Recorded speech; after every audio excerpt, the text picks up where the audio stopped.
Hey everybody, Tekking101 here, and for those of you that are unaware, the last Bleach chapter, chapter 610, Mausoleum of the Skulls, officially capped off this year. The next Bleach chapter will not be until 2015, so I don't know if we're going to be still reading Bleach, because we should have all hoverboards and holographic cinema and whatever the fuck these things were. I'm making a Back to the Future Part 2 joke. If anyone, please tell me everyone got that. Everyone who's watching this video should have really gotten that reference. If not, then you need to go away and watch those movies before you even can come back here. But, of course, it's that time of year again for me to look back on this past year with a sense of awe, or aspirations to where the series is going to go, or in unmitigated rage from all the series of shit that's happened. I mean, after all, this year we had this whiny little brat, a transsexual zombie, and fat Cupid pedophile. But, despite all of that, there were some pretty badass moments littered in too, so here are the top 10 Bleach moments of 2014.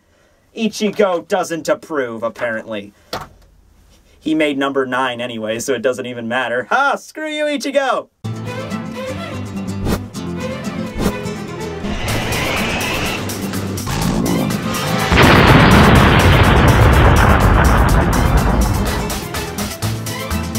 Number 10. The Return of Yoruichi Shihoin from chapter 589.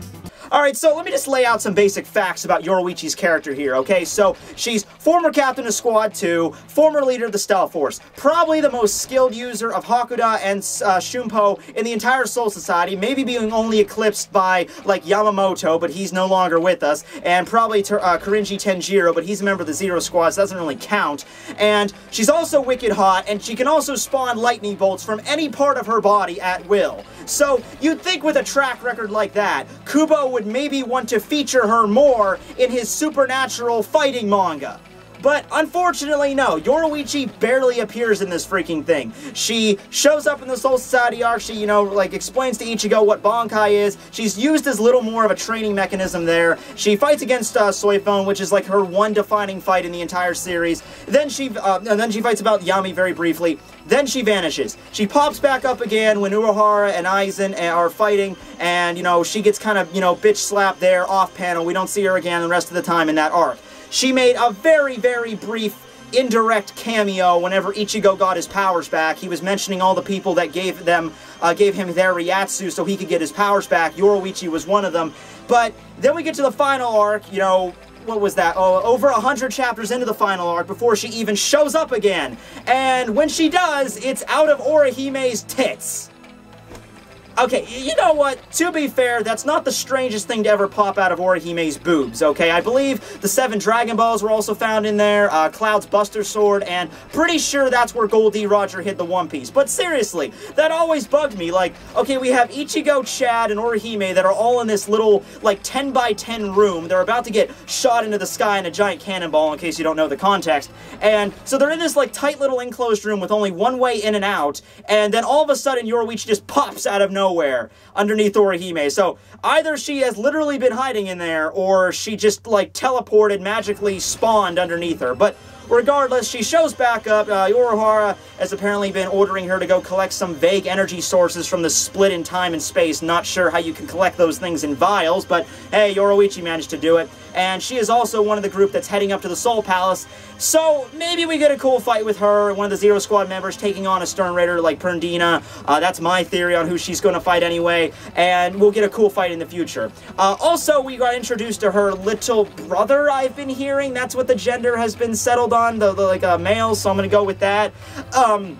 Shihoin Yushiro. So my theory basically is, though, he's going to be used as cannon fodder, maybe get his head cut off by a Stern Raider or something, so Yoruichi has a reason to go, Rage Mode Lightning, bitch! And, like, boom! Kill a guy with an epic karate chop or something. So, Yoruichi, welcome back to the plot. We missed you, Chica. Hope you stick around. Number 9. Ichigo's Getsuga Jujisho from chapter 583. Okay, so despite the fact Yoruichi hasn't shown up in the final arc at all, you know who else hasn't really shown up in the final arc for the majority? the main character, Ichigo Kurosaki, okay? I mean, yeah, he appears, but he hasn't really done anything really relevant that conflicts with the main antagonist of the arc. I mean, yeah, at the beginning he got his ass kicked when he was stuck in jail. He got released, you know, Ashwell cut his sword in half. He realized his 2 Zanpakuto toes, which was one of my top, I think that was number 2 of my top 10 events from last year, so that was pretty cool. But then he just jumps down, heading toward the Soul Society, and he disappears for another 30 chapters. Ichigo finally pops up in chapter 581, and what does he do? Well, he fights against the cast from Mean Girls for a little bit, just kind of tossing them into buildings before revealing an epic new technique. The first new technique that we've ever seen him use, aside from like the throwaway like Mugetsu, which was only like a one-off. But up to this point in the story, it was always Getsuga Tensho, Getsuga Tensho, Getsuga Tensho. But here, we finally get a new one. It's 2 Getsuga Tenshos put together, referred to as the Getsuga Jujisho. And yes, I kind of know the way I described that. Doesn't seem really that epic that it's just 2 Getsugas put together in one attack now that he's dual-wielding. Pretty much everybody saw this coming. The second that we saw 2 swords, the first thing he's probably going to do is make an X-shaped Getsuga in some way. But, you know, what's he use? Well, the end of that chapter was pretty damn cool for chapter 583 when he used it against Candace Catnip. You know, she gets all pissed off because, you know, her hair got messed up. She uses her ultimate deadly technique, Electrocution. He's about to kill him. Ichigo, you know, strikes this technique. Ultimate epic final page to that chapter, which is, of course, ruined in the next chapter when Ichigo says this line. Avoid it, you idiot! I mean, yeah, I just threw a giant heap of Ryatsu that'll probably obliterate you on contact, but geez, woman, it's just a fucking warning shot! Although, I bet you're wondering what the ultimate result is from getting hit by this thing dead on as Candace did. You guessed it, in typical Bleach fashion, she lost her arm! Which she immediately got back like a page later thanks to Gazelle's powers. That's cool, that's great. Well, that one panel was still pretty cool. That deserves a spot on the list. Yeah, just for the fact it's his first original technique in, like, ever that he could do just whenever he chooses. But I hope we get some new techniques in the future. Or something that he can learn how to use with it. Maybe we'll get, like, different shapes now that he can, like, mix them together. Like, square-shaped Getsuga Tensho. Yeah! Number 8. Pepe Wakabrata being eaten to death from chapter 597. Okay, so one of the great running themes of this arc, and what made it so good in terms of like guessing what the next opponent is going to be, is the large cast of opponents. When we had the Arrancar arc, there were the 10 Espada that we really had to worry about. There were other Arrancars, but it was mostly the 10 Espada we needed to worry about. But that was only 10. With the Stern Ritter, we have almost 30. So it was really cool to keep guessing, like, oh, this Stern Ritter, you know, what's his number? What's his letter? What's his power? What's his backstory? What's his deal? Is this character a Stern Ritter? What's the deal? So we get this with Pepe. Pepe showed up 2 times before he was officially introduced. We have the one scene where he's in the Stern Ritter Palace just kind of watching everybody and asking kind of warns of his power. Like, ooh, this guy is kind of mysterious. I wonder what he can do. He can do something with that creepy staff he has, and you better look out for this guy. He's probably pretty powerful. And then later on, in Gremmy's fight against Kenpachi, which, by the way, before you even ask, no, it's not on this list. And, you know, he's just chilling out with Askin on top of a rooftop, and, you know, he's, like, hanging out with Askin, and Askin's the chillaxin Stern Ritter. He's the guy that's like, I'm so powerful, I don't even need to piss around. I'm just gonna have this nice little picnic. And so Pepe and him are kind of exchanging words, and it's just like, okay, this guy's gonna get pretty cool. This guy's gonna do something pretty cool. So finally, chapter 594, we get to find out exactly who he is, and it's the Stern Ritter L, the Love. He's the exact same character as Espada number 7, Zomori Raru. Right down to the fact that he's black, he can control other people using his powers, he fights against Byakuya. The only major difference is he hasn't hit the gym as much as Zomori has. Oh, also he manages to be about 5 times as creepy as Zomori, which I will have you remember did shit like this. Yeah, that's still... yeah.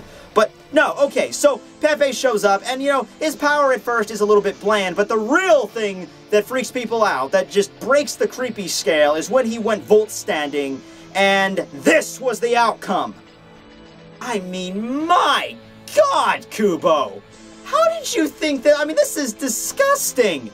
This is literally an overweight man with the diaper fetish. You are aware of this, right? I don't want to read about this crap. I mean, I understand it's focused on, like, oh, he's Cupid because he's love, haha. There's no other way you could have went with it. You had to go with the overweight 60-year-old wearing a freaking diaper.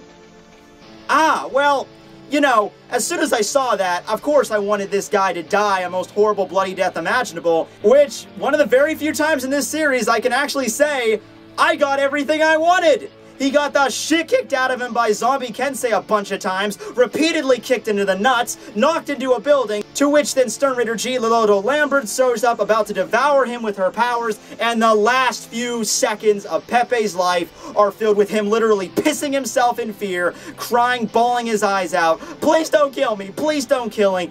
She ain't having none of this. Om nom nom nom, you're dead, Pepe, you're devoured. All you're going to leave is a sour taste in her mouth at the end of the day, and that's all I want to remember you, okay? A sour taste in my mouth, okay? You know what? For the most part, Stern Ritters, I don't have a problem with them. I'm not really going to come out and say I genuinely, completely hated most of the Stern Ritters. I either didn't care for them, or I really genuinely liked them. But for the most part, I did like them. The two that I had major problems with were Gremmy because of the stupid use of his powers, but hey, at least Gremmy's character design was acceptable. He didn't look out there or weird. It made sense for his power, and later on when we found out he was a brain in the jar, you know, that just made more sense that he took that appearance. But with Pepe, his power is bland and unoriginal, and his personality is also unoriginal, and his appearance is just disgusting. So yeah.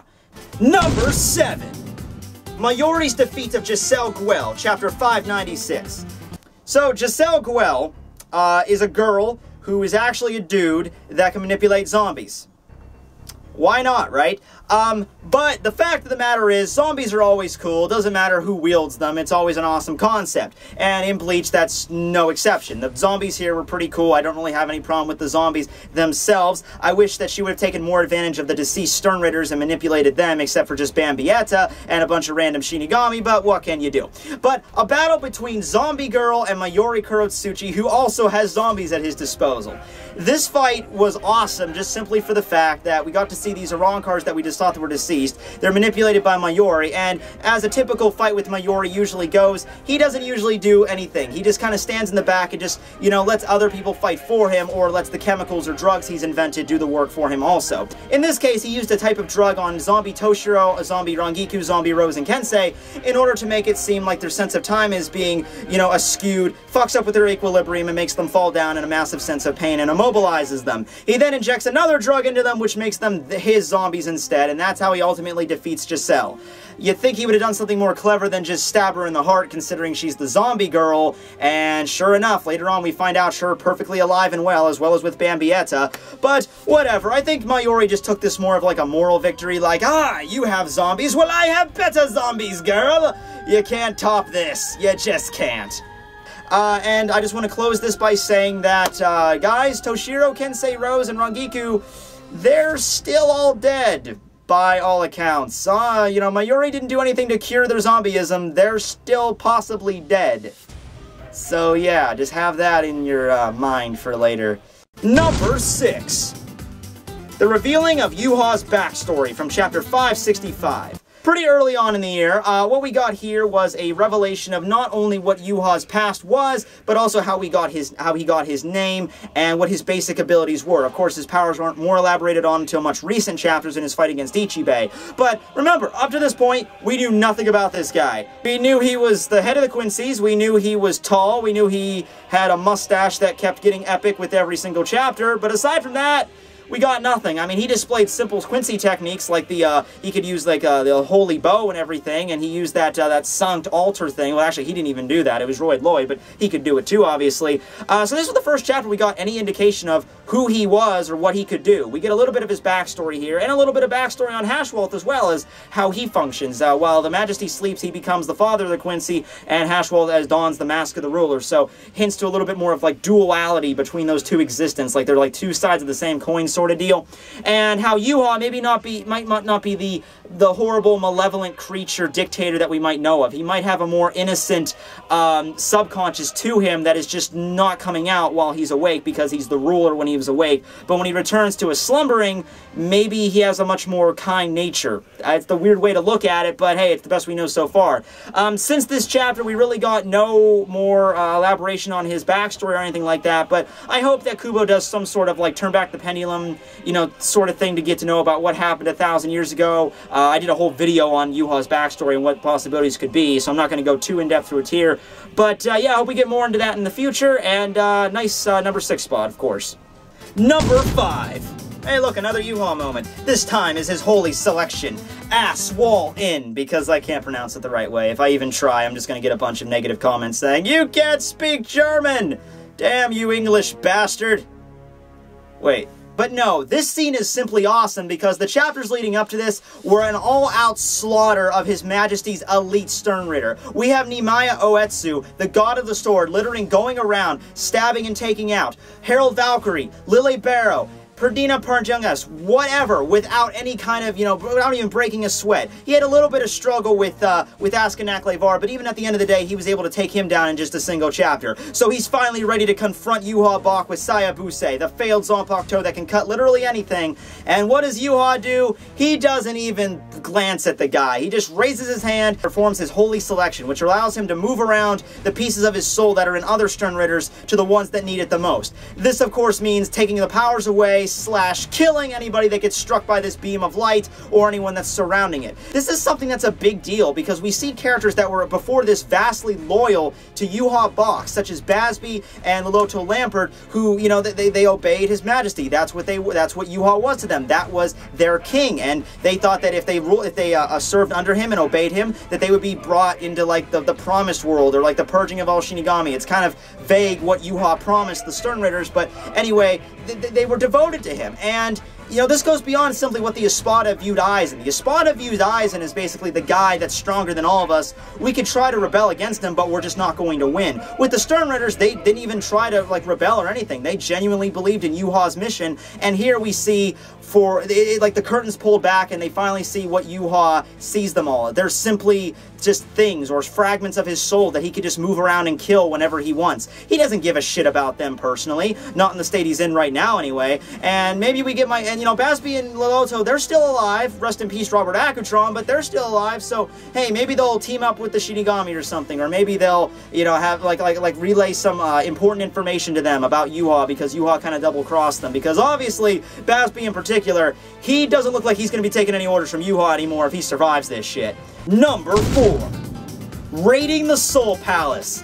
Chapters 588 all the way up to 599. Okay, all the stuff that happens here, I had to include it in just one spot on the list. I did originally have a spot for when, you know, Shutara did her thing, and when the Elite Sternritter showed up, and when Yuha first arrived in the Soul Palace, but I couldn't take up 3 places on the list, so I just threw them all into one. This includes Yuha revealing his master plan to Ichigo. The whole reason he did all of this, the whole reason that he even maybe, you know, like Ichigo's Zanpakuto was broken because they knew they would go to the Soul Palace to fix it, which means he would come back down, allowing himself, Hashwolf, and Nuryu to invade the Soul Palace through the path that Ichigo made for them. Which means, of course, that if this was in fact Yuha's plan from the beginning, then he has to have like a beyond Aizen level of exactly his plan. Because seriously, there's any number of factors that could have skewed this in a way that would not allow Yuha to invade the Soul Palace. So, like, I guess he just has, like, a shining star on himself, because that's the only excuse for this. But, regardless of that, he gets to the Soul Palace, and at first, the Zero Squad looks kind of fucked. I mean, honestly, we have Korinji showing up, he's striking an epic pose, he looks really cool, releases his Shikai,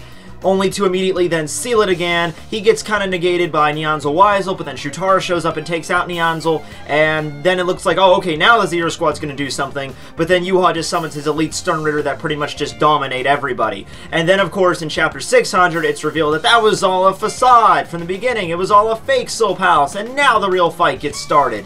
I mean, yeah, we didn't really get to see much of anything from the Soul Palace in terms of, like, their Shikai or Bankai releases at this point. We got to see Shutara's really cool BDSM squad Megazord Voltron-looking thing. And Nyanzel Weisel, we got him. Everybody remembers Nyanzel Weisel, right? Right?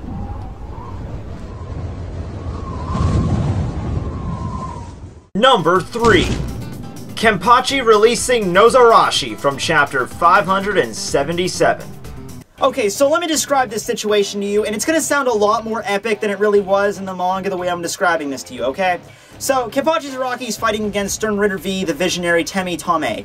This kid has the ability to literally summon anything that comes into his imagination into the physical world. He does this with, you know, guns and RPGs, and he summons lava at one point. He can throw, like, huge tons of steel at Kenpachi Zaraki. Kenpachi Zaraki's literally cutting through all this shit. He takes about, like, 10,000 rounds of ammunition. He comes out of it looking like a fucking zombie, and, you know, these kid and him seem evenly matched, even though this kid can literally summon anything into existence, okay? So this kid eventually summons a freaking meteorite to descend upon the Seirete. Okay, and this thing is literally meteorite size. It literally takes up, it's like the largest scale attack we've ever seen in this series. It takes up pretty much the entire size of the Seirete. Alright, Kenpachi Zaraki looks at this thing, cracks a smile, pops a boner, and activates his Zanpakuto, Swallow, Nozarashi. It turns into a giant freaking badass meat cleaver, which he then used to cut the meteorite up and completely save the Seirete. Like falling rocks, you know, descend upon the Seirete in the background as he holds up this thing. Now, did that not sound awesome the way I described it? Well, it turns out in the manga, it's really nothing like that. I mean, yeah, the concept's cool. It's just, I don't know what to tell you guys. It's just not executed that well.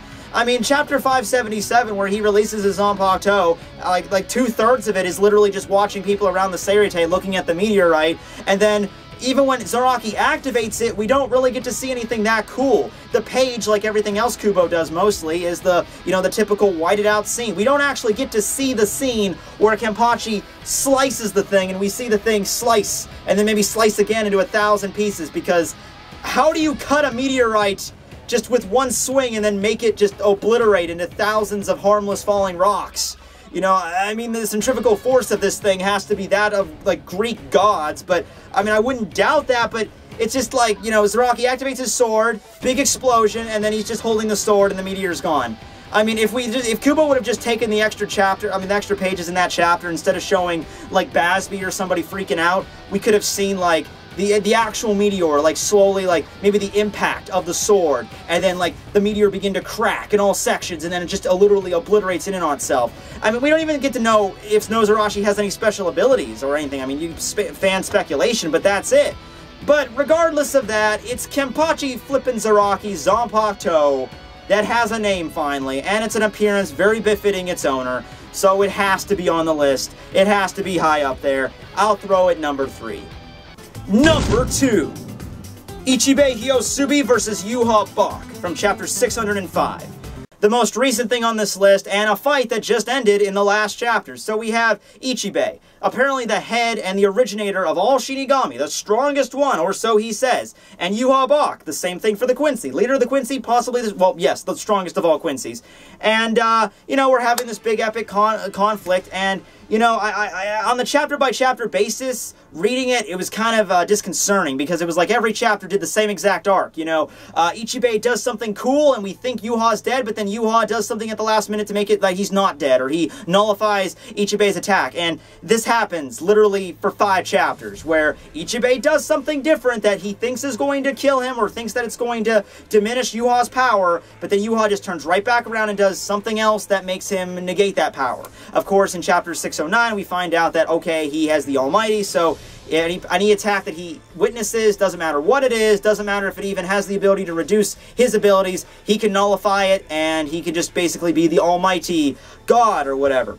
But if you actually, you know, go back, and now that the fight's completed, and I did this, like, earlier today, just read through the entire fight once again, it is pretty metal. I mean, we have Ichibei with the ability to literally, like, just the fact that he can draw things, like seals and stuff in the air with a paintbrush, that's pretty cool. The fact that he can, you know, bitch palm a guy with his hand or foot, you know, some of these giant titan hands to knock his opponents back and forth. The fact that he has this paintbrush that turns into, like, a sword that he can, you know, blot out your name, write a new name, and bequeath the powers of that name onto you. Like, if he draws, like, red ant on you, you become the power of a fire ant, essentially. It just makes you think that if Ichibei fought against anyone else in the entire Bleach series, even Aizen, I'm using the Aizen card right now, guys, and I'm being honest with you here, Ichibei would have completely nuked Aizen within, like, literally 5 minutes. Okay? That is not a claim that I, as the Bleach reviewing guy, make lightly. Okay? I know Sosuke Aizen, alright? I know all about Sosuke Aizen. Ichibei would kill Sosuke Aizen. Okay? He's the name giver. He knows the Zanpakuto's powers in and out, so Aizen's tricks probably wouldn't even work on him. And, you know, one slap of the freaking palm of the gods would be probably enough to take him out. Okay, so, yeah, any other character except for Yuha fighting against Ichibei would be killed. And maybe that's the thing that Kubo was trying to get across here. Like, this is the strongest Shinigami. It's just that Yuha's power is not very... Like, he just fought against the worst opponent. Like, it doesn't matter who you are. Anybody that fights against Yuha is basically going to be, you know, trolled by his almighty power. But if it's anyone else except for Yuha, they would have went down in, like, 2 seconds. Okay, so are we all on the same page here? Okay, it was still a pretty metal fight. And the #1 best Bleach moment from 2014 is... the cover page of Chapter 587 featuring Orihime's new outfit. Okay, kids, let's be honest here. It doesn't matter what gender you are. It doesn't matter what your sexual orientation is. If you're a Bleach fan and you saw this title page, you were staring at those things just like everybody else was. They are so spectacular that I have the very image of them burned into the inside of my retinas, so every time I close my eyes, they are there. Maybe that's why I blink so much. But anyway, I'm sure you guys all agree with my #1 decision, and even if you don't right now, sleep on it, and I'm sure you'll wake up tomorrow thinking, you know what? Tekking was right. Tekking was right. That was a pretty damn good #1 pick. But anyway, I hope you guys enjoyed my top 10 Bleach moments of 2014, and have a good day. Tekking101 signing. What's the sniper dot for? Okay. Jeez. Do you guys take a freaking joke? Why do you have to break out the sniper rifle every time you don't like a decision I made? Yes, I was kidding. No, yeah. I put Orihime's tits at the #1 spot above everything else on this list. Come on, guys. Give me a little bit more street cred, alright? Jeez. Okay, #1, Rukia's Bankai. There, you happy? Okay, so a big part of this, aside from the actual scene where she does release her Bankai, was the build-up to this scene. Now, I don't know if anyone remembers, but before she did this, before Chapter 569, there was a huge debate in the community if she was going to release her Bankai or not, or if she was going to even have one, you know? I still remember all the comments I used to read about, you know, justifying how Rukia isn't going to get a Bankai, even though she's trained in the Soul Pals, that she just isn't going to get one, that's just not how Kubo's going to go with it, right? And the thing with Rukia, and I think the main reason why the fandom didn't think she was going to get a Bankai was because she hasn't really been a main character in the series for a while. Now, hold on, let me explain this. In the original Substitute arc, in the first arc of the series, there was no question. The main characters were Ichigo Kurosaki and Rukia Kuchiki. And then Rukia gets kidnapped, the group has to go get her out in the Soul Society, and then when we get to the end of the Soul Society arc, it's kind of like things have come full circle. Ichigo had his powers given to him by Rukia to save his family, and at the end of the Soul Society arc, Rukia is saved by Ichigo, and kind of also Ichigo kind of saves her family as well, because like it's through his fight with Byakuya that Byakuya's relationship with Rukia is improved, and they're actually connecting as brother and sister, and Rukia learns all about Hisana. So it all comes full circle.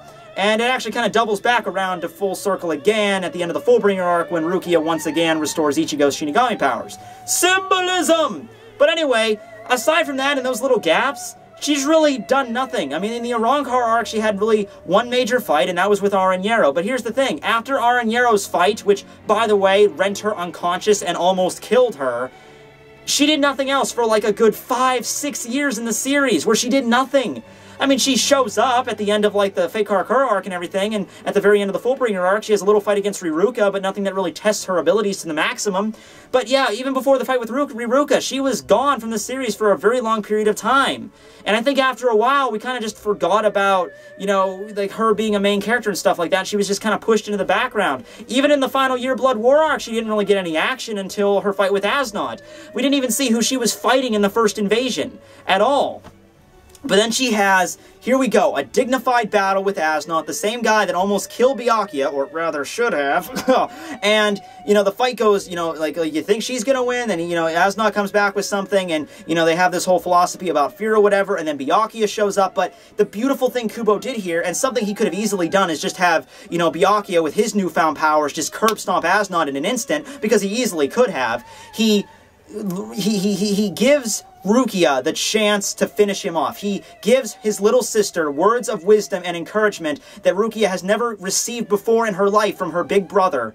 And Byakuya imparts trust in her, and she uses Bankai for the first time, and it sets off this massive white nuclear bomb, and it completely, it freezes Asnot down to his core, transforms her into this breathtaking ice statue, and it's like, it's absolutely, I have no words for it, okay? I'm babbling here, but I really have no words for it, okay? Please find some way to feature it one more time, even if it's like in an omake. I'll even take it in an omake, but please do something where, I don't know, Rukia and Toshiro are, going out, walking around town, and they stumble upon this ice cream stand, and the ice cream stand is out of ice, so they use their powers to make more ice cream. I don't care, just give me something with her Bankai again, please. But yes, that is my list of the top 10 best Bleach moments of 2014. Hope you guys enjoyed. I'm gonna go talk to a doctor because I'm pretty sure getting shot in the head, I think that's something that warrants a visit to my local physician. Might want to get some painkillers for that, maybe. I think that's a general rule. Okay. Later, guys.